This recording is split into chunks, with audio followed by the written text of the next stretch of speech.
Oh, nice. All right, let's do this. All right. All right. All right, man. Thanks for doing this morning. Hey, you're welcome. Glad to be Saturday. on again. Yeah. Saturday. All right, here we go.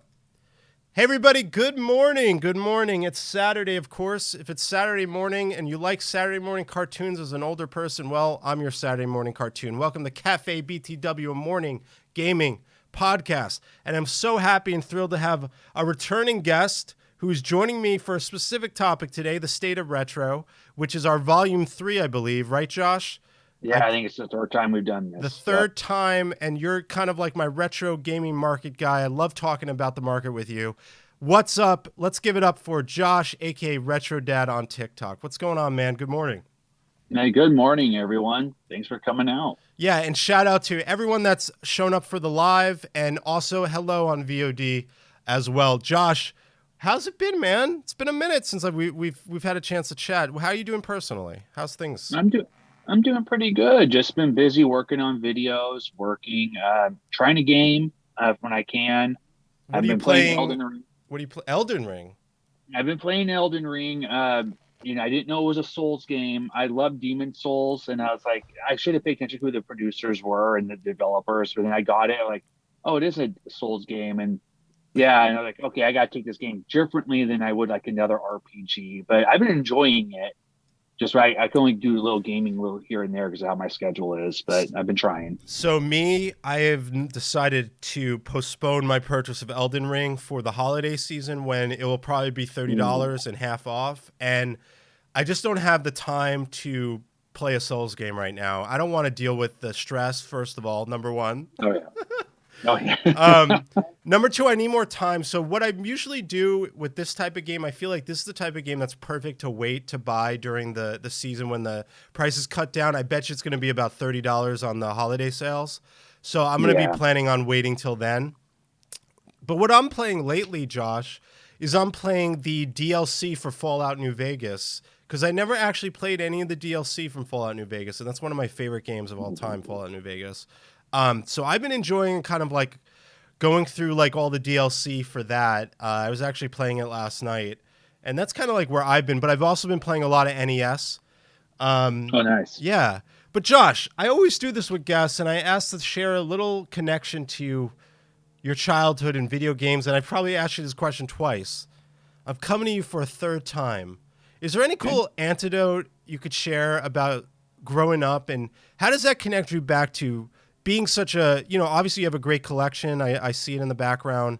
And I think I see it in the background, and I've seen it before. But anything you want to share, just a quick little story or something that's a lovely connection to the wonderful space we love? Yeah. Actually, I was just thinking about this the other day. There used to be a mall called Mall 205. It's still kind of there. There was a movie theater. And I still remember to this day, they had a bunch of arcades in the actual main hall, and one of them was Berserk. I love Berserk on the Atari 2600. They actually had their arcade game Berserk, and that's just a connection. Even though I don't have an Atari 2600 anymore, but still I loved Berserk, and I just loved arcade games. That's one thing that kind of drew me into gaming and trying to require those. I used to have Berserk. Sometimes I think about getting a 2600 again, but just connections to it and all that is a little more difficult. But I love Berserk. I just remember that arcade and just playing it. That's one big connection I have. I love arcades. Do you know I have a sealed Berserk Atari 2600? But I saw that. Yeah, I saw you have but that. it's That's not cool. like it's like anything like a lot of, and that's odd that I think, well, actually it's not odd, but a lot of 2600 games aren't that valuable, and even a sealed Berserk is going to cost like $20. Like, Right. dude, that I got it for like $20 at a retro store in Jersey called Digital Press. um I think the problem with Atari, and thanks for sharing, that's a, I think there's a lot of love and connection. Hey, No Fear, welcome to the chat, man. Good to see you. Um, they just manufactured so many Atari carts back in the Yeah, they day did. that it's hard to. There's probably some rare ones, but you can get Atari right now. Hey, if you're collecting games, Atari is one of the retro systems that's one of the oldest, that's the most affordable to collect right now. Do you agree with that? I don't know. No, I totally agree. I know a place called Stuff, and you used to be able to go in and get like quarter Atari games just like 7 years ago. Then they kind of went up again. Now they're back to like $1 a piece. they had like bins upon bins upon bins of just Atari 2600 games. Nothing like really rare. I just found this out when I went to the swap that the Superman special edition, if it's sealed or like in complete in the box, is actually still worth money. It was like $50 now. I was like, wow, Woo. I bought that for $1. But yeah, $50, Josh. That's like yeah. that's That, that's not that crazy these days, this day and age. You know no, what I mean? hey, think about Atari 2600 Superman. I had that when I was a kid. Great. I Yeah. beat it once. I think I beat it once. Yeah, it's a weird game. Actually, I kind of have some charm to it. Rolly in chat says Atari was before my time. I didn't know anyone with the system growing up. Yeah, I mean it's late 70s. I think it was 1977. The Atari 2600 came out, maybe a little later than that, and it Yeah, lasted up until the Atari crash, yeah. which was like 82, 83 maybe. But uh, Josh, I really appreciate you coming on. And if anyone wants to check out Josh's stuff as we go through the show, I think we have all of his links right here. As you see, his TikTok and his YouTube. So definitely check out Josh's stuff. I met Josh on TikTok. Josh, how you been feeling about TikTok these days? We were talking about this off chat that, the community is getting a little bit weird. It's getting people are getting banned left and right. Yeah, Um, yeah. Just like we just talked about Mikey. who's He in keeps getting chat? banned. Yeah, he keeps getting banned for no reason. I don't understand it. I mean, I know some of it is some of it's TikTok is they took my live, and when they took my live away, my follower count just stopped. And When did they for take your some, live away? I didn't know uh, that. I was doing a live and I was showing my Biohazard slot machine, my Resident Evil slot machine. And they said I was Oh, promoting gambling. I'm like, no, it's a toy. That's all it is. You can't make money off of this. And then they ended up 3 months later saying, oh, yeah, you're right. Your appeal has been approved. And by then I was already growing again. And it was interesting. like, but yeah, it was. It was like they took that off. I haven't had what happened with Mikey though. I mean, like he's been targeted, and I know he's not the only one. Other people getting targeted too. So something's weird going on in TikTok. It's kind of a Yeah, hostile you know platform. me. I'm very like community focused. I love everybody. I'm very straight shooter. I care about everybody, and I hate to see people go through all that. And there's a awesome friend, Danielle Games, got her account taken down, which Yeah. I think her account got taken down though because a lot of people were false reporting her, and Hmm. it's a shame because I think a lot of people are reporting her because they're like saying like her collection isn't hers, she's a female, really freaking targeted stuff, and I freaking hate it. I Weird. can't stand it, Yeah. man. But anyway, I digress. Hopefully our community can fix itself on there, but I was saying to you, I go to like Twitter, and Twitter does not have toxic interact. Barely, if there's an interaction that's close to toxic, it's whether you're fighting over a certain game you don't like or you might like. Yeah. Yeah. Twitter community is actually pretty strong. I don't see a lot of toxicity. Unfortunately, with TikTok, it's very visual and video driven, and that Hmm. opens up a lot of can of worms, right? So Right. Mikey says, yeah, her account she posted a video of Leisure Suit Larry and said it was nudity. I know she got banned for that, Mikey, but I don't think that was the reason altogether that she got banned. I think it was people were false reporting her too, which was because that would have been a slap on the wrist in my opinion. Like at least that would have been just a ban on a video. But I digress. Let's talk about some good stuff. I got Yeah. some dry cleaning, some stuff to talk about, some updates before we get into the show. I want to shout out Gamers Week podcast. Josh, if you've never heard of Gamer Week's podcast, it's run by the amazing Retro Game Brews, Blue and Donnie Retro on Twitter. I was a guest host on their episode 13, which was titled Pretend to be Shocked, Facebook Gaming Overrun by Scams, with me. And we talked about just pretty much general gaming news. And it was such a good time because Retro Game Brews got sick or he wasn't feeling well. So they asked me to come in and be the guest host to fill in for him. Amazing podcast. If you have a chance to check out their newest episode, definitely check it out. I'm going to put their Twitter in chat.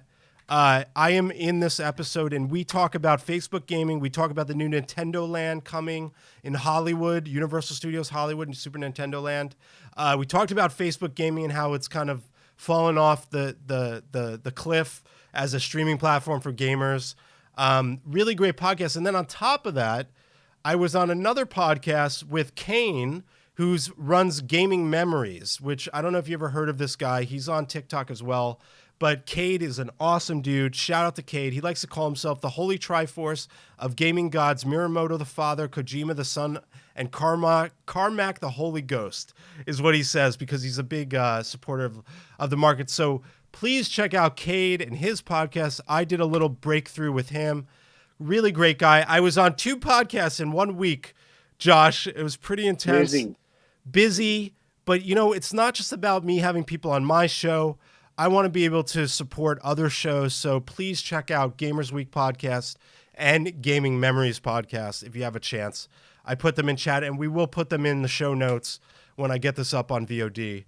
But Josh, also one last thing is Twitter opened up something called communities. And with communities, you can make very sectioned areas where it's literally, I want to say almost like a Discord on Twitter. But I kicked off the retro gaming community, and as of just 2 weeks ago after kicking it off, we have over 591 members. And it's a safe place for you to post anything you like about retro games, whether it's something you picked up, and you could feel comfortable that it's not going to go to the main feed. So a lot of people are sharing their collections more. A lot of people are sharing all their stuff. So if you're interested in checking out our Twitter gaming community, it's been freaking awesome, Josh. You know me, I care a lot about people and community. So you could hit up my Twitter at the pinned tweet on my Twitter, at the top of my Twitter. I'll show you. You could just join by clicking the link. Let me get there. I'll show you. Right up top of my Twitter, you'll see it says join the Retro Gaming Queue. All you do is click in here and join. We'd love to have you part of it, so please check it out. That being said, Josh, let's talk a little about the state of retro gaming. That's what we came here for. That's what we're here to do. First, I want to just get a little sense from you. We've talked about this 2 other times. Before we get deep into it, what's your thoughts right now? Where do you see the market right now? What is it like? How do you feel about it? It's a weird kind of market. My expertise is like the Game Boy and NES, mostly cart, but I'm noticing that a lot of the common NES games are not moving, but some of the top tier games are still holding their value. The same thing can be said for the Game Boy. There's some weird Game Boy games that are worth a lot more money now this year than it was last year, like Sumo Fighter. Oh, that's a good game. Saw Kid Clown. I love Kid Clown. But it's kind of a weird market, and I know we're going to talk about Wadden a little bit soon. But if you want to see some things, if you have Whatnot, it's an app where you can do auctions. It's kind of taking over for eBay. SideQuest Games, who hosted the video game Swap Meet, he's actually auctioning off Steam events tonight, starting at $1. What? Yep, he's starting $1. He's auctioning off Steam events. Steam events has jumped up to $18,000 market value right now. So I'm kind of really curious. I missed out on his It's not gonna sell for that price on Whatnot. I guarantee you it's gonna be way less than that. Way less. I bet it will be less, but I've seen some crazy stuff. I went only to one of his as I was trying to get Bandit Kings of China. And there was games that I have in my collection that I bought just, a year or 2 years ago, like Race America. Not a very common game. It was 35% to 40% over market. Someone did that for Hillsfire, Advanced Dungeons and Dragon. It was worth more than mine in the box. So some people are just like kind of that eBay fever. They're auctioning off. Okay, I got. You can't snipe someone, so it's kind of like a weird timing system. I don't 100%. I get the feel of Whatnot. He's auctioning off Steam events tonight. Can you give a little background on Steam events, Josh? Just for people that might not be familiar with this game, it's probably the most expensive NES game of all time, I would imagine. Yeah, it's a game I don't count in the collection because pretty much Steam events came out by Bandai, and they also produced a thing called the Family Fun Pad or Fitness, and the Nintendo goes, "Ooh, I want that." So they ended up taking over or buying out Steam events and became World Class Track Meet, and they took over their Family Fun Fitness and called it the Power Pad. And what happened, only like a handful of these, it's such a very rare game that people have been looking for this. like I said, World Class Track Meet is the same thing, the same event, just rebranded, but it is rare and it's not to me, but other collectors look at the holy grail of NES games. It's got to be Uh, the holy grail of NES games, without a yeah, doubt. yeah. There's NWC as well that people look at as holy grail, but that's a competition card. This was actually at least released limitedly. We don't know how many were released, but it's not very many. So it's one of those very rare Nintendo games, and to get one in the box is even rarer. But the one that Josh is doing tonight, or Cyclist is doing tonight, is loose. Jesus, man, I can't believe he's doing that on Whatnot. That's Yeah, crazy. And if you don't know he, what go ahead, yeah. Josh. Yeah, I was gonna say he actually was doing because he had a complete licensed retail set. The same thing that I have, except for I don't have same events, so I don't count it. But he has from A to Z. He's auctioned them all off. 50 per. And it's Guys, like his fifth or sixth whatnot auction. They've been treating him very well. He's been doing well on it. Jeez. Wow, that is insane to me. And if you don't know what What's Not is, everybody, Whatnot is kind of like a really cool live auction app that's becoming very popular, especially with retro games. And as you can see here, these are all live auctions that you could actually be part of within an app. Josh, I was doing it for a little bit, getting some good stuff, but now it's getting too popular where a lot of these lives are busy, and it's really hard to win auctions now, in my opinion. And games are getting pricey. Yeah. So, Yeah, I was trying to buy one, and like I said, I stopped at a certain that's way over market, and I stopped, and it kept going and going. I'm like, okay, well, good yes. luck to whoever bought it. So I'm not much of a fan of using it much anymore, but I think any retro store should definitely do it as another source of income. And I think that all these retro stores, like I was talking to this guy Dylan at Retro Respawn, which is a video game store down the street. He's like, I'm doing my first Whatnot. I'm like, I told him how I, as a buyer, am not a fan, but I think that absolutely any store should just do it to make some extra income with selling games and stuff. So I know he's doing that. Now, before we get into a little further, I was telling you about a documentary called Rarity. Let me find the trailer again. I had it running in the background. So I was watching. So this is a new documentary that came out called Rarity Retro Game Collecting, where they interviewed hunters, famous collectors, and they even interviewed the owner of WADA. And actually, the person you just saw, she's SoCal Retro Girl. This woman, she's awesome. She's the one that started the SoCal Retro Swap, by the way, which we'll get into. She's in the documentary. I think Pat, the NES Punk's in this. A whole bunch of people are in this. Riggs, you saw, was in this. But basically, it's like trying to explain the explosion of the retro gaming market, the graded gaming market. But I wasn't so thrilled with this documentary because it tried to bring light to the graded market, which I think we have to talk about again, because there's kind of two lanes right now. There's regular collecting, and then there's graded collecting.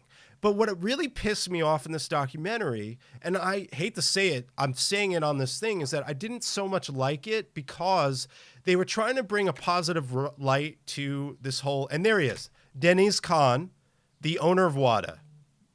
And they brought him in and he tried to explain that, the graded gaming market is a different type of clientele. It's your auction clientele, the people that are buying just stuff on auction for high prices. They're not retro gamers. They're not collectors in a retro gaming world. So that's the dentist you were talking about. This is this crazy dentist that bought all those retro graded games. I forget his name. But I would recommend checking out the documentary. I just wasn't a fan of it because they really were trying to make this guy out to look like he was a good guy. But I still don't think he's a good guy. I don't know. I'm not a fan of WADA. Josh, what are your, now that we've had a few months to talk, what are your thoughts of the whole grading market and WADA? And by the way, people, if you don't know what WADA Games is, it's one of these video game grading companies that can grade video games. Well, my opinion about WADA, I think this go back to about 5 years ago when WADA was just starting to trickle in a little bit. No one cared about sealed. It was very, very few people cared about sealed collecting back then. You could walk around, let's say use example of Portland Retro Expo, you'd find sealed games all the time, and they were nothing what they are now. I know, inflation and everything's kind of changed the prices as well, but there wasn't this whole community as they try to portray what it says. There's all this community going out there buying. Most people who are buying this stuff, like, I'll agree with him, are not video game enthusiasts. They're not gamers. They're not collectors. These are people, there's a lot of money, and they want to diversify their portfolios, and they think that video games is the next way to diversify their portfolios, which is, I always tell people, it's a bad investment to invest in video games, because one day no one's going to care about NES stuff, and there's going to be some rare stuff still, but the prices are going to bottom out eventually. And what they've done, we've already, with documentaries by Carl Jobs and all them, they've showed that they did a manipulation. They went in there and did this little, okay, we're going to do Pawn Stars. We're going to go ahead and, trickle in some stuff. And they bought, what's it called? Nintendo Age. They bought his collection. That was the Carolina collection, right? The famous Carolina collection. Yep. Yeah. That was his. And I don't know if this is true, but I heard that when he found out what they did, who sold Nintendo Age was not happy with what they did in Nintendo Age. Yeah. I don't know how true that is, but that's what I heard, that he was not very happy. And I guess he might not even sold his collection to them knowing what they did. Yeah. So by the way, as you're talking, this is Deniz Khan showing us his actual collection. Now, what's interesting about him that I didn't know, that I learned in the documentary, is that he actually is a pretty big collector. And not, as you can see, his games aren't graded here. These are actually his collection. And you could tell, he's got a lot of crap, dude. This guy. Oh, yeah. I'm looking right now and go, oh, wow. Dude, he has so much stuff. And I didn't know that until I saw the documentary, what Deniz Khan owns. So a side of me said, okay, so at least Deniz Khan is a collector and he actually loves retro games. I could tell. You could tell by his collection here. I mean, he's definitely got a lot of money. I mean, shoot, He must have used all of his WADA money for this. I'm lying. I think he was collecting before WADA.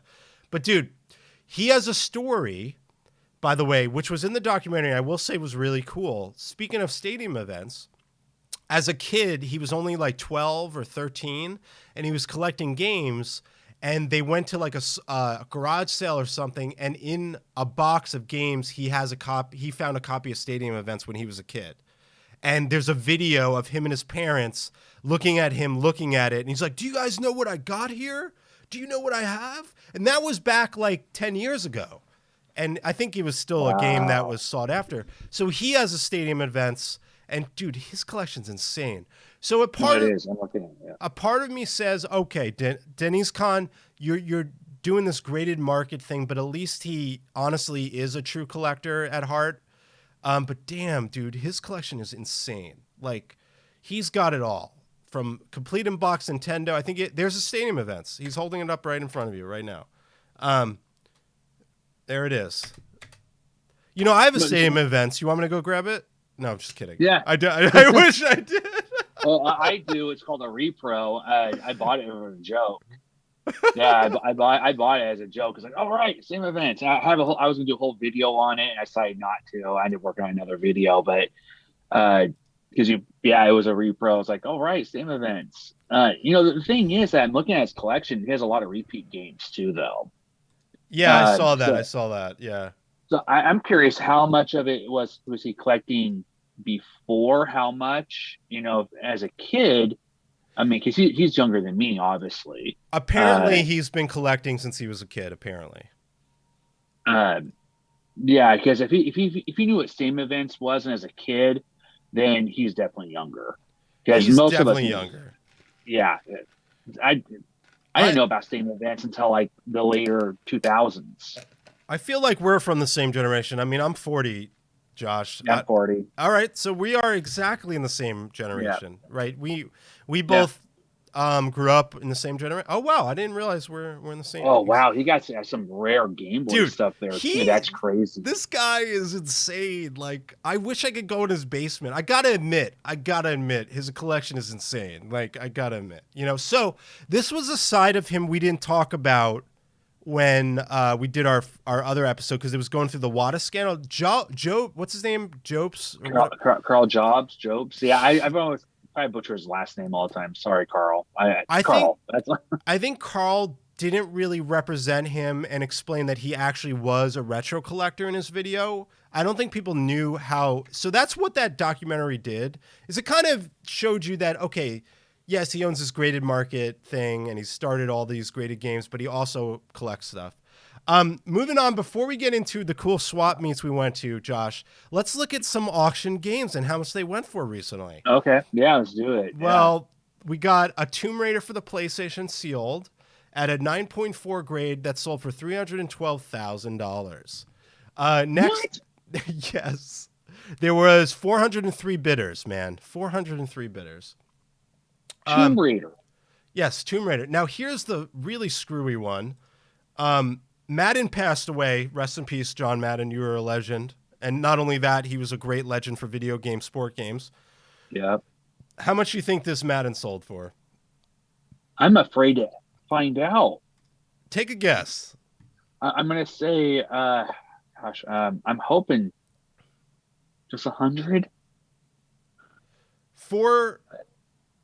If I'm wrong here, forgive me, but it says $4,983,150. So $4,983,000 realized from 885 bidders for the first complete in box Madden, which by all means, Josh, is not a rare game. No, that's so common. That's very, very, very, very, very common. It's sealed. It's a sealed Madden. Yep. You're going to find a sealed Madden in the wild. Probably there's so many of them. There's probably some buried somewhere, like the Atari 2600 games in the desert. That's insane. I can't believe that. That sold in January 28th. Metroid sealed sold for $1,495,000. Resident Evil for PlayStation. How much is that one? That can't be right. Did this say 8 million? That can't be right. 8 million? That can't be right. No. Why does it say 8 million though? Maybe that's what they're hoping they would get. It says 8,119,000 realized from 997 bidders. Who's buying this stuff? No sane investor should buy Resident Evil. I could sell them one of mine for $1 million. I'll make you a deal right now. Oh my gosh! I think those are. I don't know if those are accurate. I don't know. I'm a little skeptical on this site and why it's saying that. Well, because that's the crazy thing, because we haven't heard about these games selling for that much. That is weird. Because you think that people go, Madden sold for this much money. Especially that first. Okay, what about the NWC out of curiosity? Which one? They actually had an NWC for sale. Where was that? Oh, if you go back to the original page you were just on, where the Resident Evil was, it shows them all. NWC right there. Yep, right there. How much? 8 million realized at 985 bidders. I don't know if that's so right. I don't know. That's weird. There's something wrong with this site. Yeah. Everything's 8 million. I don't even want to get involved in this. This is such a freaking weird side of the retro gaming world. That's scary, and I don't like it. The problem is it does trickle down. We've seen it. When you have, Samson's a rarer game. Some people say it's very common. But that game almost hit $3,000 this year. Now it's back down to $2,100. Still, that's a lot for that game. And it has to do with some of the sealed stuff, because I talked to a couple store owners. I know you talked to them too. They say they have to pay more to get this stuff in too. So they're in competition to get this stuff. And some people are holding on to it and they think they have gold. Oh my God. No matter what. Yeah, it's crazy. Well, you know what? Let's get out of the graded world because it really upsets me. But I think it's important to note again, that the graded market is kind of like screwing with the loose market or the complete in box market, the non-graded market. But you and I are very much the same, and we like to go to events. And now with the pandemic kind of, I think, coming, more events are opening up. You went to the Portland video game swap, and I went to the SoCal retro swap, and they were kind of at the same time-ish. Yeah. But Josh, give me a little background on the SoCal, on the Portland video game swap. I want to get into a little bit of the culture of swap meets, hunters, collectors, vendors, and stuff like that. So tell me a little bit about your experience here at the Portland video game swap. Yeah, well, the Portland Video Game Swap is going on for 7 years. It took a break for 2 years. I think the last one was 2020. It started by SideQuest Games and the Portland Retro Expo. So it's kind of like, I always call it the Portland Retro Expo Mini, because it really is. It's like the junior edition of the Portland Retro Expo. The Portland Retro Expo, if you guys don't know, is one of the hugest expos in North America. It's actually, I don't know how true it is, but it's like the one that started it all the little events. It's been going around for many, many years, except for the last couple of years because of the pandemic. And they did a second show. If you go to the Portland, yep, here he goes. That Wayne's World. I can't believe how much that was. But these guys have a store in Portland. Sorry, I just saw that. I did not know they have a store. There's all these new little retro stores that popped up, and they go, "Oh, we have a store." Oh, okay, I've never heard of you guys before. Sorry, just a little side combo there. But yeah, so it's been going on for about 7 years. I've gone to every one except for the very first one. And I usually do coverage. This is the first. This is about the last year I probably do coverage though of the event. But it's unlike the Portland Retro Expo where you have cosplayers. It's all just about gamers and vendors and merchandise. That's all it is. There's not the other side. There's not panels. There's not other little stuff. It's all just about video games and buying. That's pretty much what the swap is. Yeah, and this wasn't your video, but I'm gonna let's look at your videos right now. Here's a picture of Kimsey, who I love, Seattle game collector that does a lot of stuff with Metal Jesus and Pink Gorilla. She was there. I don't know if you saw her. This is your video here. Is that right, Josh? Yep, this is you. Is this mine? I don't remember. This is you. Is it? So Wrong's retro collecting, correct?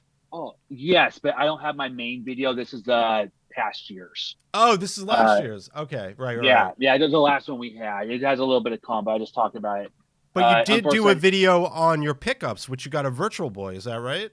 Yeah, this is actually before the swap. The reason why I couldn't work on my video game swap meet video because I had to wait to get the Virtual Boy box because I picked up some Virtual Boy games and wouldn't make sense talking about why I was hunting for Virtual Boy. But yeah, this is all about the Virtual Boy. And it was actually Virtual Boy's gone up a lot in money. I just can't believe how much that system's gone up. Oh, I know, man. Yeah. I should have bought it when it was cheap. It was like $80 like 5 years ago, I think. Yeah, it was. I was like, I remember being in the store. I was like, oh, there's a complete in box Virtual Boy. No one wants that. And then I was like, maybe I should buy it. I'll do it next time. And then I made a mistake. I should have bought it. Yeah, the crazy thing is one of the couple of guys I bought games from, the guy even said, yeah, that Virtual Boy stuff is drying out. You can't really find it anymore. I have half the library now. There's only 14 games. I have 7 of them now. Dude, that's great though. That's awesome. Good for you. So did you have a good time at the swap overall? I did. It was really busy. I've been working for days trying to get that video out and just had some technical difficulties Wednesday. But yeah, I really enjoyed the swap. It was really fun. There was some interesting stuff. Because it was kind of a different swap. Some vendors dropped out last minute, but there was a sports cards place at the swap. They're selling sports cards, something you don't really see at a video game swap meet. Yeah, that's odd. It was odd. And there was someone had a Hannah Montana karaoke machine at the swap. That was one of the weirdest things I saw. And you kind of brought it out for me. I go, wow, I don't see this. He goes, yeah, we just brought it for some reason. It was like, okay. But yeah, there was some prices were market value pretty much. There was some good deals, but that common Nintendo stuff didn't really sell. That's where I said the market's kind of changing. So to flip over to my event, You'll see here it's called the SoCal Retro Expo, and I think there's only been a few of them now, and this was the first one since the pandemic. This was in Ontario, California, Josh, which is about 38 miles outside of like LA proper, so about an hour drive in LA time. So I went. I was dying to get, and you could probably tell I like to network, I like to talk to people, and like I was dying to meet new people, meet vendors, and learn a little bit about the SoCal event. It was really fun, man. Only thing was there was some ridiculous pricing, a little bit spiked over at the SoCal Retro event, but and I recommend people, if you ever go to a swap meet, remember to negotiate the price. If you see a price that says $30 for the game, say I'll give it to you for $25, and I guarantee you they're going to say yes. Take about $5 to $10 off. Even Josh, there was a game for like $100, right? I pulled that guy down from. I asked, would you take $20 off of it? I'll give you 80 now or whatever, and he said sure. You just got to do it.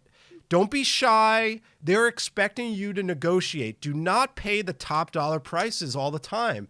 A game here and there, that's fine. It makes sense. But please be smart about your purchasing. Don't let these people, give you the top price. You got to negotiate a little bit, especially at retro swaps. Do you agree with that, Josh? Exactly, especially if you have cash. Cash is king. Cash is king. Yeah, most of them will take card, but you have to pay a fee.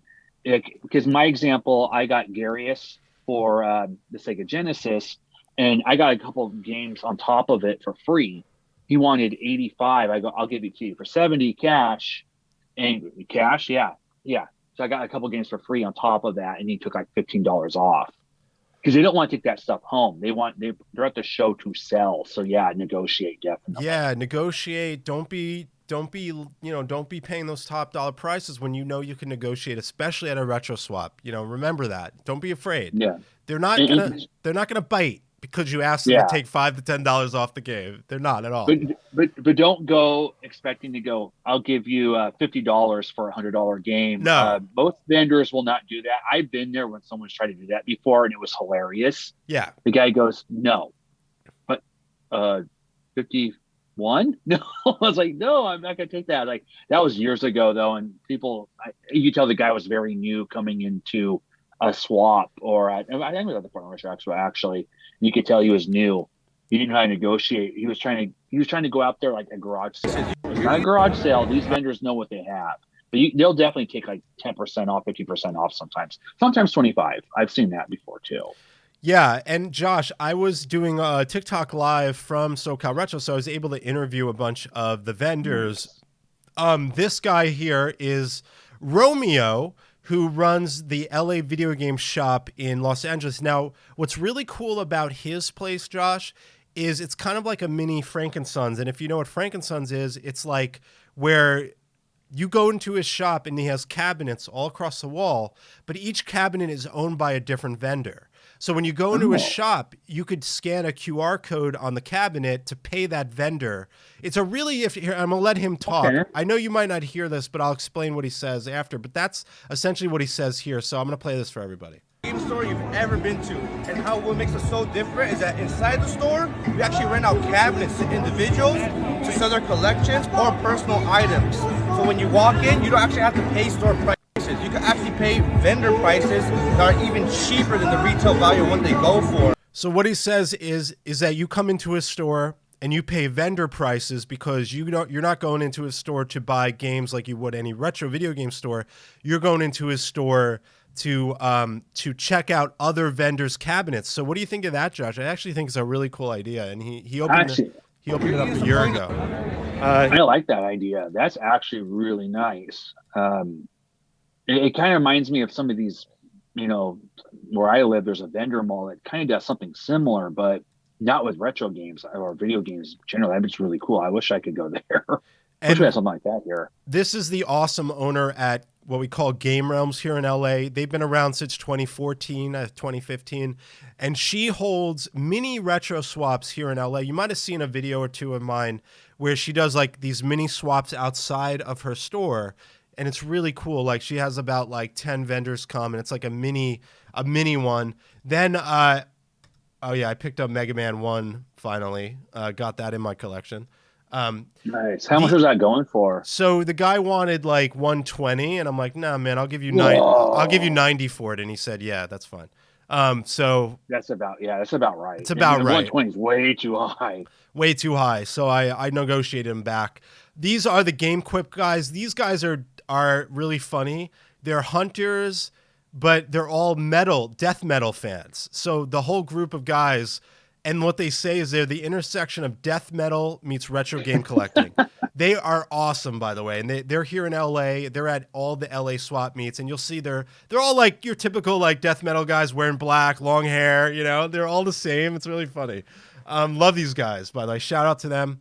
This was interesting. There was a museum on display, and as you can see behind him, Josh, it's the infamous Singer sewing machine Game Boy. Yeah, that's crazy. How cool is that? He's gonna show it in a second here. He's just telling me a little bit about his clay. There it is. You see it for a second. Here it is. It's you can connect a Game Boy to it. That's so rare. Right? Yeah. I asked him, are you selling it? He's like, nah, I'm not selling it. He has here also, if you see here, these are Master System games that released on the Master System, Mortal Kombat 3, Street Fighter 2, that were released in like South America, that a lot of people didn't realize. Like a lot of these games were releasing on the Master System because the Master System was a popular system in South America. Yeah. So that was their Nintendo. So a couple of other things. This is another hunter called Retro Nintendo. They were pretty cool. Another guy named Pixel Vault Games, and basically they were just telling me about what they do. Let me play this guy real quick. We specialize in everything that's retro and everything that's all old 80s nostalgic stuff, 90s nostalgic. And as you can see, we got my buddy Guillermo, special guest here with all What's up, Guillermo? Hey, how you doing? I've seen you around, I think. Yeah. Everybody knows Guillermo. But this guy, Guillermo, had all these complete in box games. I bought a Final Fight from this guy. He gave me a really good deal. So I have a Final Fight complete in box finally. So that's another, you look for. This is really funny. So I was walking around live. Do you see this guy is waving at me? He's like calling me over, and I thought that was awesome. So I like went off. This guy is awesome, by the way. This is Chubbs. He's a hunter from LA. I've seen him at all these retro swaps, and he has a cabinet at that store, LA Video Games. But as you can see, Josh, it's fun, man. Like the culture of like going to these swaps, like you could see how excited I'm getting talking about it. I love this stuff. He had, he shows me here, he has a skin for the GameCube. That's I forget, is it a I think it's a Pokemon skin, and it's like goes for like $150 or something. And it's a skin for the GameCube. Here's another guy, and this guy is Zombified. He's a hunter in LA as well. And he was telling me that he sells his dupes. And a lot of these vendors, Josh, I was talking to you off this, sell their duplicates. Like they might have their own complete in-box collections and whatnot, but they are pretty much selling their double dupes, their third dupes down the line. Is that pretty much kind of like the sense you get from a lot of hunters and collectors and vendors at these events? Yeah, with the exception like SideQuest, he did, but he realized it all depends. There's different types of vendors, but mainly that's true. Like you go to Double Jump Games, he's in Vancouver. That's what he does. He'll sell his duplicates. He'll do label upgrades, stuff he gets in the store. I bought a couple of his lower tier. They're not that bad, but he'll just sell his duplicates and everything. But there's a couple of vendors that realize that they just want money. And they'll keep rare stuff. They'll keep like the really stuff that the niche or the stuff that's pretty expensive. And then eventually they'll sell it like, but yeah, that's more typically true though. Most of them just sell their duplicates. I love that. Also at this event was, these weren't for sale, but these are original illustrations that, as you can see, there's the illustrations, and you'll see more Nintendo Power stuff. You'll see. So they're literally the illustrations here, and then how they were portrayed in the Nintendo Power. He has all the original illustrations for a lot of the original Nintendo Powers. That's cool. It's a non-profit, so none of these are for sale. and he just is kind of curating almost like as if they're art pieces. It's really cool. It's called The Art of Nintendo. So you could check them out on Twitter, on Instagram. The guy is really phenomenal. Dude, you know what else he has? He has an original business card from Sidori, I always forget his name, Iwata. The original president. Is it Satoru Iwata? I forget his name. But you know who Iwata is? He passed away. He was the president of Nintendo. He he has like his business card sealed, which is really cool. That's crazy. Before he was president of Nintendo, it's like his business card, and I thought that was pretty neat. Nice. Yeah. But yeah, this is like the SoCal Retro event. Here's a little montage of the stuff I saw. It was fun. I had a great time. I can't wait to go to more. We're having a few mini swaps here in LA. But yeah, Josh, talk a little bit about with me, like all these awesome apps and places to go to check prices of video games. You know, if you're shopping, how do we find prices of games and figure that out? Well, I use GameEye, as you have up there. There's other ones too, but GameEye, well, you can put all in there. I think is GameEye free. I don't remember if this one's free or I paid for this one, but GameEye, you can do. They just did magazines now, so but only Nintendo Power. That's the only thing is I wish they would update a little bit more because I have gameplay or stuff too. But you can do all your games, all your systems, peripherals, and some magazines. And you can actually go look at the prices. You can actually click on eBay or click on Amazon. And you know, it does use price charting, but it's fairly accurate, give or take. But that's one that I use. You know, I'll check prices and I'll check them like every other day because I'm doing a prices video and like you'll see them change. Sometimes you'll say like, okay, we're updating. And you can see it happen in real time. That's when I did a video on TikTok a while back where I saw Power Play 2 jump up past 3 games to get the third or fourth most expensive game in my collection. But yeah, it uses price chart. Price chart's fairly accurate. You know, they don't do private sales. I don't think they do that. There was another service that did private sales, but uses eBay, Amazon. No one really buys stuff like retro games on Amazon anymore, so it's mostly just eBay. I don't count. You know, there's some bigger retailers too. I wonder if it counts, but yeah, $21.82. That's still a crazy price. So wait, loose price of Samson is $21.82. Oh my god. Yeah, and it was almost 3,000. It was like 26. And I go, man, it keeps going up. Why is Little Samson so valuable, by the way? You know, so I have a story about Little Samson. Back, I talked about this on TikTok and I talked about on YouTube.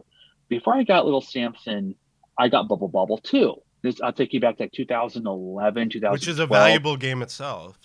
Yeah, and at one time, Bubble Bobble 2 was worth this, and Little Samson was this. No one was collecting Little Samson.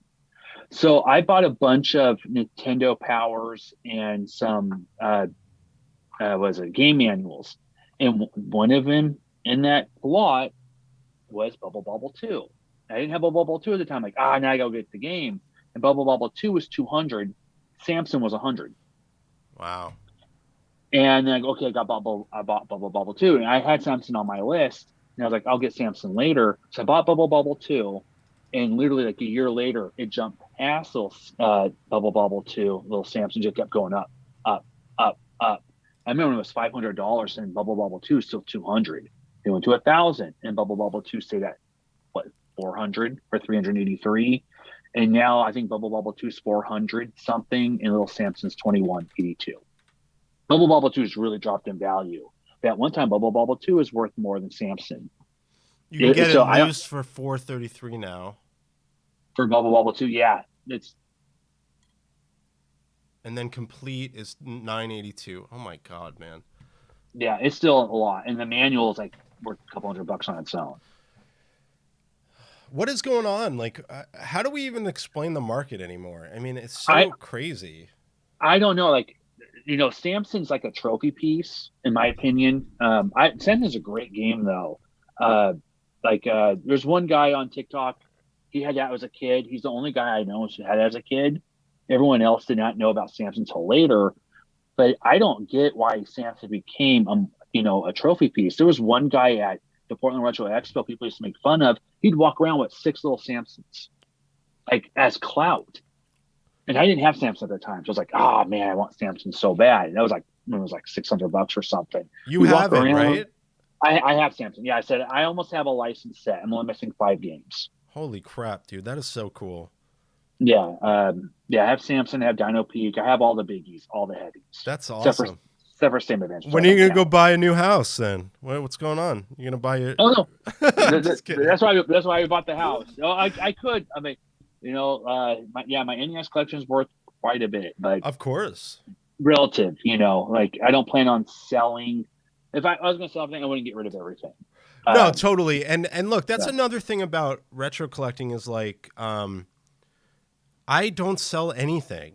I haven't sold a thing. I mean, the only time I sold games was about 6 years ago, Josh, when I was in a little trouble and I was out of work and I had to sell about a quarter of my collection. And that's okay. I mean, I had to. It helped me through a rough time. And I really regret today selling. What's up, Bricks? Good to see you, man. I kind of regret obviously selling, but at the time it helped me, so a lot of times that happens to collectors. It's like you're going through a rough time and you just have to sell. But typically I'm not the person that's selling games. And by the way, I told you this off. I collect Xbox, and I had a huge hole in my collection, and I finally found Futurama, which is gonna be in the future, Josh, the Samson I agree of Xbox. How much does that go for now? About $200 to $250. Yeah. But here's why. And people ask, why is this Futurama game worth so much money? It wasn't massively produced in the US, but it has what they say is a unreleased episode through cutscenes within the game. So if you're a huge Futurama fan, there's actually some unseen stuff that is included as canon in this game, and it's really great. I plan to play it on live, but dude, this guy I know had a dupe, and he gave me this like a fantastic deal, like 60% off the price. So complete in box, instruction manuals in amazing shape. In about 5 to 10 years, this game is going to be kind of like one of the sought after Xbox games you want. When I was at SoCal Retro, dude, literally I walked around asking everyone if they have this because I've really been searching for it. No one had it. Not a single soul at the whole event. The PAL version's more affordable, but the PAL version's worth about $50. It's still pretty decent price. But right now, Josh, my focus is NES and Xbox. I'm trying to get ahead of the curve with Xbox because I feel like where GameCube is right now, Xbox is going to be there. PS3 is going to be there. And it's starting to. Xbox is starting to go up. It really is. No, dude, seriously, like there's some Xbox games over 100 now. It's starting to really get up there. Well, I remember when Call of Cthulhu was one of the more sought after games, and it was like $60, $70. I think that game's dropped in value, and I always regret not picking up Futurama when I could. And I was like, it was like $50 at one time. I'm like, I'll pick it up and later on because I got Family Guy. I was like, I should have got Futurama, and I was like, I don't know why I didn't, but yeah, I agree. That's going to be like one of the games going after. There's some other odd and rare Xbox games too. What's it called? The fighting game. With the rappers. What is it called? Def Jam. Def Jam is like $120 game now on Xbox. I have a lot of like you have the NES heavy hitters. I have a lot of the Xbox heavy hitters. Because I started collecting Xbox like before the pandemic. I was like, you know what? I'm gonna start buying Xbox games again and getting my collection. So I have a nice bin of just like some of the heavy hitter Xbox games. There's a few I'm still looking for, like Outrun 2 is up to like Outrun 2 is like a $200 to $150 game now. And that's another game I could have got for $50 a couple of years ago. And I was like, I don't want to spend that much on an Xbox game because I wasn't really collecting that. I have a decent Xbox library, but I totally agree with you. That's going to be that PlayStation 3.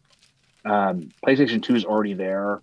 But yeah, Xbox. What else are you looking for Xbox? Xbox, Mech Warrior 2 is valuable. I think it's Mech Warrior 2. Maybe not Mech Warrior 2. I'll show you actually on my eBay watch list. I'll show you the games that I'm looking for. Let's see, watch list.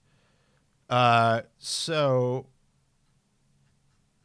I think I could set this to recently added. So we have Xbox Metal Wolf Chaos is one that I'm looking for. Outrun 2. Teen Titans is almost $250. It's really expensive. Drag Racing Sportsman Edition is one that's not too expensive. Jurassic Park Operation Genesis. Stubbs the Zombie in Rebel Without a Pulse for the original Xbox is one I'm looking for. Obviously Marvel vs. Capcom 2. Yeah, I have that. Still looking for. The Halo Triple Pack is one I'm looking for as well. That's $200 now? Dude, $200. Yeah. Godzilla, Save the Earth. Yeah, that's a good game. Yeah. So those are good examples. Obscure is one I'm looking for. Yeah, Obscure. Yeah. Then a really crazy one that I'm definitely looking for too is it's called the Guy Game. The Guy Game. Yep. Yeah. A couple of years ago, I almost got it because it's technically, you know the story about that one. Yep. Yeah. It's not that bad, price surprisingly. But no, but you could see here, Xbox is getting crazy. It's getting crazy, man. That Guy Game's going to go up, I think, too, because it's a game that was taken off the shelves because it's naughty. It's naughty, yeah. Yeah. So those are about 6 or 7 or so games of the heavy hitter side that I'm trying to fill. So I'm looking for those. But the Futurama, dude, is my pick of the year so far. And not only that, I love Futurama. So on top of it all. Before we head out, Josh, can you give us a little bit on this graded Nintendo Power stuff that's happening? Yeah, this is new. So I've been trying to get my issues back. Just like you, I sold about 4 or 5 years ago my collection. And one thing that wasn't supposed to be sold was my Nintendo Powers. I got put in the lot. Kind of confusing time. I was going through like a family emergency at the time. And Nintendo Power somehow got mixed in and they got sold with everything they weren't supposed to. I've been trying to get them back. So when I was hunting I'm down to 11 issues. I want 1 through 100. I'm like, they're all in the 80s and 90s I'm missing. But I went to a place called Double Jump Games. I was talking to the owner there, and we were talking about Nintendo Powers. I asked if they had any. He goes, no. He goes, hey, did you see that ad on Double Jump Games? Someone's trying to sell. I'm like, no, I didn't see. He goes, yeah. They marked it up to $400, and it was issue 1 or 2 because it had the potential to be graded. And that's not the only time I've heard that. So these magazines are now being, just like WATA and everything else, they're being graded, and some of them are higher value because they have potential to be graded down the line. So this is a new territory we're kind of walking into. Because I think just a couple of years. Josh, keep an eye on guides, on video game guides. They're starting to be. I never thought about that. Dude, yeah. I literally would go to Game Dude here in North Hollywood. They would have a huge section. And it would be like $3 to $5 a guide. Now they have guides on display that are $20, $30. Yeah. So well, I know. Keep an eye on them. The Link to the Past, like some of the Nintendo Power related ones, I know are high, but I never thought about just guides in general going up. Dude, they're going up, and it's kind of scary. You know, I have the Super Smash Brothers Melee guide, and that one is it's getting pricey. So keep an eye on guides because guides are starting to become collectibles too. Yeah. Crazy. Yeah, Josh, a whole new market. Before we go, I do have a fun little game to play, but I want you to give us, what are your thoughts, just to kind of close things out, put a pin in it. I'm sure we should in the next maybe few months down the line do another State of Retro, but this is our third kind of like State of Retro. Where are we now, Josh? What do you see in the next few months or into 2023? Where do you see this market going?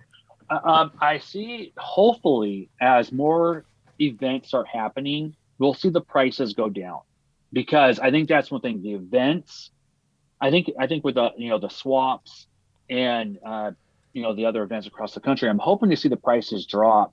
But I do see other systems. As Nintendo is 30 plus years old, so that's long in the tooth, as some people would say.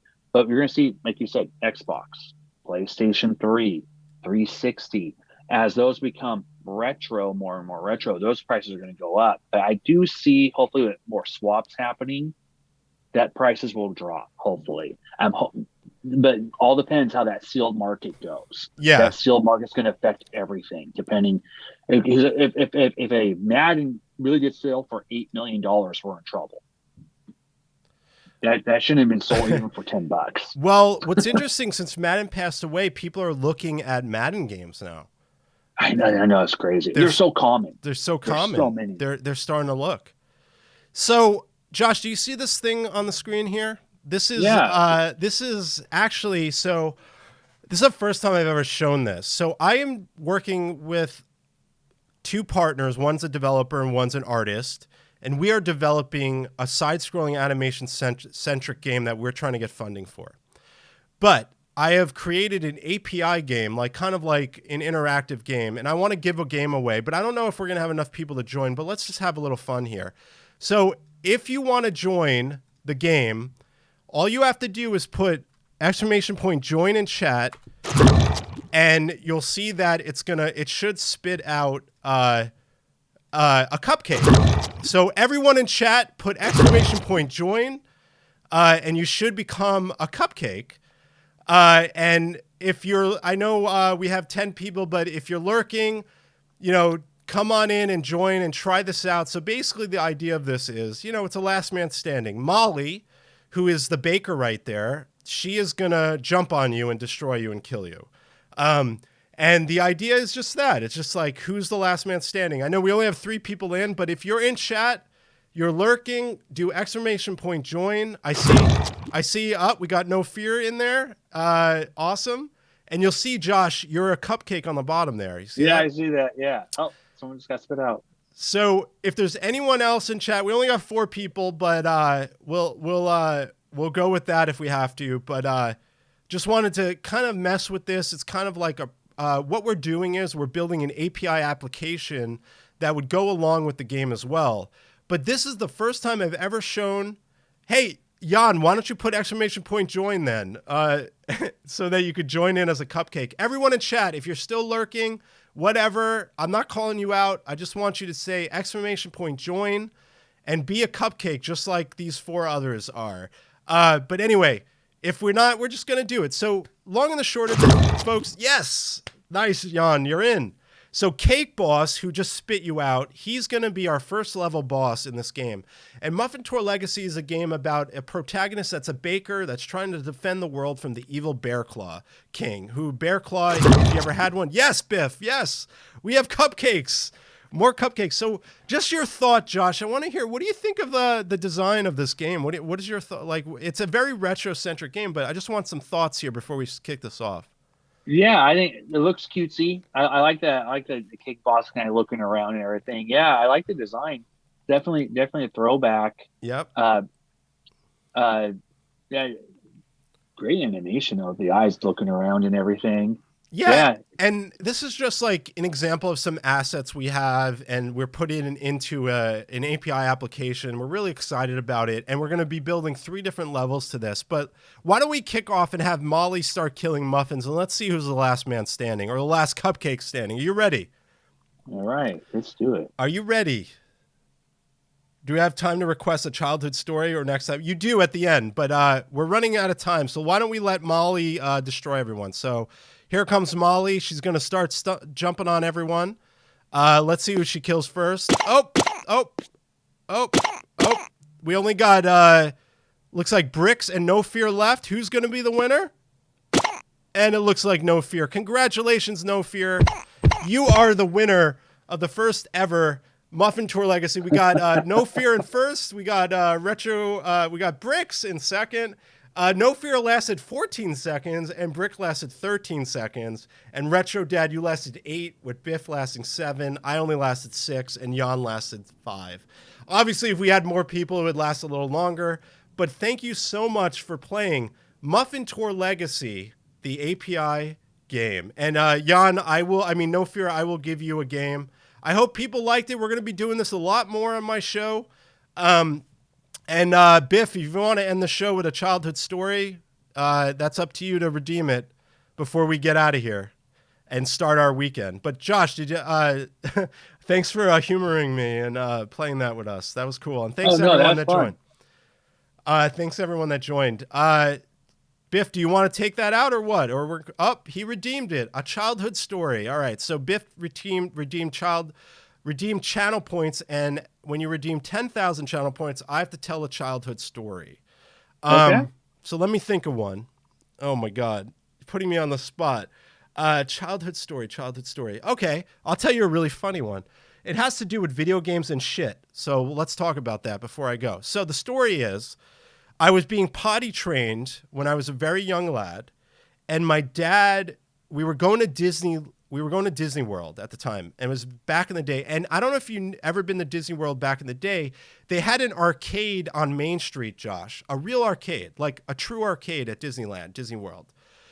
So before we went in the park, my dad looked at me and said, Andy, if you shit your pants, I'm going to be really angry with you. Do not shit your pants. He didn't say shit to me, but as a little kid, he's like, please don't poop your pants, Andy. Please don't poop your pants. So as a kid, I was like really scared. Being potty trained, I didn't want to poop my pants. And I vividly remember this, Josh. We were in the arcade at Disney World. My dad was playing Pac-Man. And I remember shitting my pants and like looking around and being, my dad's going to kill me. My dad's going to kill me. Like I wasn't supposed to shit my pants. And I did. I totally shit my pants. So I went into my ass. I pulled out a chunk of my shit because I was so upset. And I walked over to my dad playing Pac-Man. Still vividly remember this. Dad, I shit my pants. I'm so sorry. My dad looks like, oh my God. And he like gets off the back and he grabs me and he like takes me to clean myself. And the reason it's really funny is because it happened in an arcade. And I visually remember my dad playing Pac-Man and me showing him shit in public and saying, I'm sorry, Dad, I shit my pants. So that's my childhood story. Thank you, Biff, for redeeming the 10,000 channel points. I proved it for sure. And yeah, Josh, what do you think of that? That's awesome. You were just showing him what Pac-Man pellets, what happens after when Pac-Man, eats his pellets, what happens afterwards. That's awesome. I don't think I've ever shared that like on a public forum yet. Oh man, that's awesome. And my dad never was into video games. That is literally the only time I could visually remember my dad playing a video game. Isn't that interesting? Like my dad was totally like oblivious to video games, but he was very supportive. He would buy games for me and stuff. That's the only time I remember my dad playing a video game, and I gave him my shit. So there you go. Anyway, everyone, big thanks and shout out to RetroDad for coming on this morning. Let's give it up for him. Here's all of his stuff. Please check out RetroDad. Did I spell that wrong? Oh, there it is. Check out RetroDad on TikTok, on YouTube. He's a great guy, obviously. We're going to keep this State of Retro going, Josh, so we'll probably do another one in the next few months. I think we should definitely do one maybe in the summer or into the fall just to get a good sense of how things are going. Yep. Anything else to share before we go? Any last thoughts, Josh? No, just thanks for having me on. I appreciate it. And my swap video hopefully will be out by Monday. But it's almost done. It's like 90% done. Just thanks you guys for having me on and ramble on about games. But yeah, I'll definitely have to look at some of those Xbox games though. Yeah, keep an eye on Xbox, Josh. I'm telling you, it's the next big one. It's the next big one. Because I'll buy them at 50% off at Retro Game Trader, but they don't have the expensive stuff. But I'm wondering if I have any of them. Obscure's one I looked at too, and there's a couple other ones I love the Suffering. I have that, but I'll definitely keep my eye on Xbox. So I think that system is going to go up a lot more. Yeah, and that goes for PS3 too, and PS2. PS2 is already getting pretty crazy. Just keep an eye on anything that's and Nintendo Switch physical games are going to be a collective item. So I recommend also looking into Switch. Definitely think about that. Otherwise, I'm Andy. You all know where to find me. All my links are below. check me out in all things retro gaming and join our Twitter community. If you use Twitter, you can click on my Twitter account. It's pinned to the top. We'd love to have you part of it. I'm not going to rate anyone today. We're just going to close out. Josh, thanks so much again. And thank you, everyone. Thanks everyone that came live. And hello, everyone on VOD. Thank you so much for watching. We really appreciate you. We'll see you next Saturday on Cafe BTW, a morning gaming podcast. See you next time.